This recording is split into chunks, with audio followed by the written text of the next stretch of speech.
So I am Elliot Lemberger, and this is a show called The Designed Self. And The Designed Self is a show about how to become a better designer.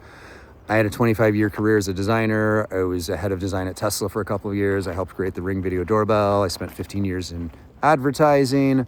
I learned a thing or two about design. I was always trying to figure out, how do I get better as a designer? Because I didn't have a lot of formal training in design. I went to art school, graduated in 1999 with a degree in fine art from Chico State University. And I never felt like a great designer, even though I did pretty well in my career as a designer. I always had a ton of imposter syndrome, and I was always trying to figure out, like, how do you get better as a designer? Well, it took me a long time to understand that design isn't just about how things look, right? Design is about how things feel. And Steve Jobs said that design is the soul of a product. And I believe that. And he talked about how things like the visuals and the form and the function are expressions of that deeper soul. And so if you want to get better at design, and by the way, one of the reasons I'm doing this show is because I think that design is sort of an essential life skill. And that if you get better as a designer, you will get better at everything else you do in your life. We should all be better designers. We should all have a better understanding of design. And the way to become a better designer is actually not to go and get better at like typography or color theory or UX or whatever. It's to change the way you think about design. And this involves becoming more empowered. First of all, becoming more empowered to realize that you can learn new things, you can learn new ways of thinking, you can develop new skills, but also becoming more empowered to believe that you can create whatever you want in this world, in this life. And you can do it however you want it, because there's no limitations. There's no ultimate real restrictions in how you create things. So that's what the method I teach is all about. And it's going to teach you how to be a better designer. But most importantly, it's going to teach you how to become a more empowered human being, because as I like to say, the most important design project of your life is you. Because we all have the power to decide who we want to be and create ourselves in the way that we want to show up. And especially if you've been a certain way your whole life and you think that that's all that's available to you, and you're in midlife now, or it's too late for you or whatever. It's never too late. You're never too old. You can always teach an old dog new tricks. So don't feel like the way that you felt throughout your life, or the way you've seen yourself, or even the way that you've seen the world is the way that things need to keep being, because there's a whole world, there's a whole universe of possibility available to you, available to all of us. And that's one of the first things to know about becoming a better designer. Is it's simply about developing a new skill set, learning that you can think differently. Becoming a better designer is basically about, starts with the way you think. And it shapes the way you see the world. And these are things that you can change at any age. All the latest breakthroughs in neuroscience are showing increasingly that our brains are more flexible than we realized, and that you can change your, you change your thinking, that your brain can rewire itself even into your 90s. I saw a recent study that showed that even at 98, people are able to rewire their brains. And so that means you can learn a new skill.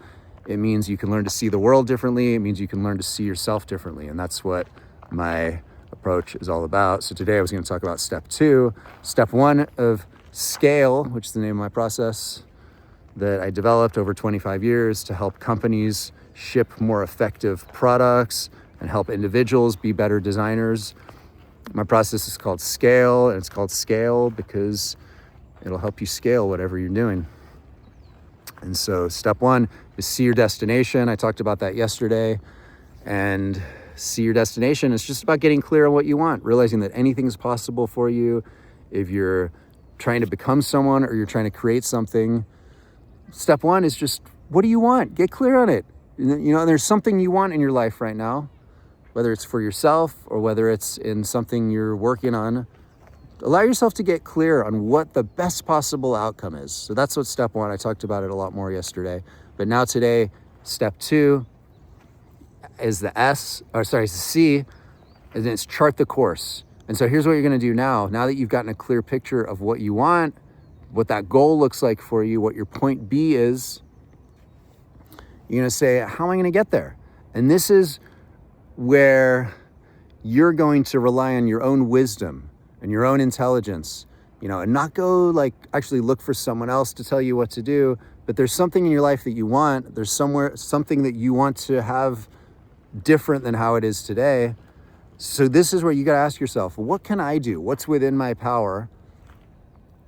What are all the actions I could take? And I'm not telling you to make a list of things you're going to go and do, because I'm not. I'm just telling you to put together your own understanding of what you know, your own resources. What have you learned about life? What have you learned about how to get to where you want to be? And put those things together in your mind, okay? Because the important thing is, this isn't actually the path you're going to walk to get to this thing. Hopefully that makes sense. So I said, basically what I said was, see your destination, see where you want to go, and now C, scale, it's an acronym, SC. C is chart the course. So chart the course means put together whatever you know about how you're going to get there, but don't go and rush into taking action. That's what we're going to talk about in the next video. So again, map the course. Think about what you know based on things you've read, life experiences you've had. They're going to help you get to where you want to be. And just have a brainstorm around this for the rest of the day today. Think to yourself about something you want and just start thinking about, like, what are all the different things I could do to get there?